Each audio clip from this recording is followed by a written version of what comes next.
ഇന്ന് ആളുകളിൽ വ്യാപകമായി കണ്ടുവരുന്ന ഒന്നാണ് വിഷാദ രോഗം. കൗമാരക്കാരായ കുട്ടികളിൽ വിഷാദം പോലുള്ള മാനസിക പ്രശ്നങ്ങൾ വർദ്ധിക്കുന്നുണ്ടെന്നാണ് പഠനങ്ങൾ പറയുന്നത്.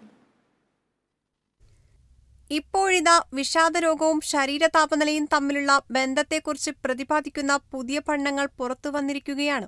കാലിഫോർണിയ സാൻ ഫ്രാൻസിസ്കോ സർവകലാശാലയിലെ ശാസ്ത്രജ്ഞർ 20,880 ആളുകളിൽ നിന്ന് 7 മാസത്തോളം ഡാറ്റ ശേഖരിച്ചാണ് പഠനം നടത്തിയത്. പഠനത്തിൽ വിഷാദരോഗമുള്ളവർക്ക് പലപ്പോഴും ഉയർന്ന ശരീരതാപനിലയുണ്ടെന്നാണ് കണ്ടെത്തിയത്. പഠനത്തിൽ 106 രാജ്യങ്ങളിൽ നിന്നുള്ള പങ്കാളികൾ ഉൾപ്പെട്ടിരുന്നു. എന്നാൽ ഉയർന്ന ശരീരതാപനില വിഷാദരോഗത്തിന് കാരണമാകുമെന്ന് തെളിയുന്നില്ല.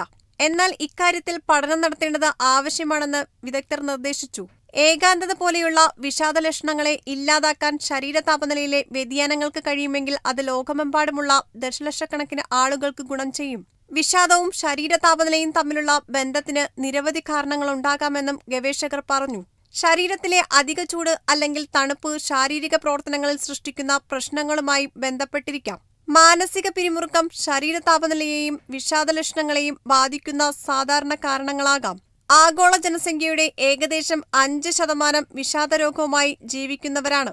അതിനാൽ തന്നെ അത് മനസ്സിലാക്കുകയും ചികിത്സിക്കുകയും ചെയ്യേണ്ടത് അനിവാര്യമാണ്. Health desk, Kerala vision news.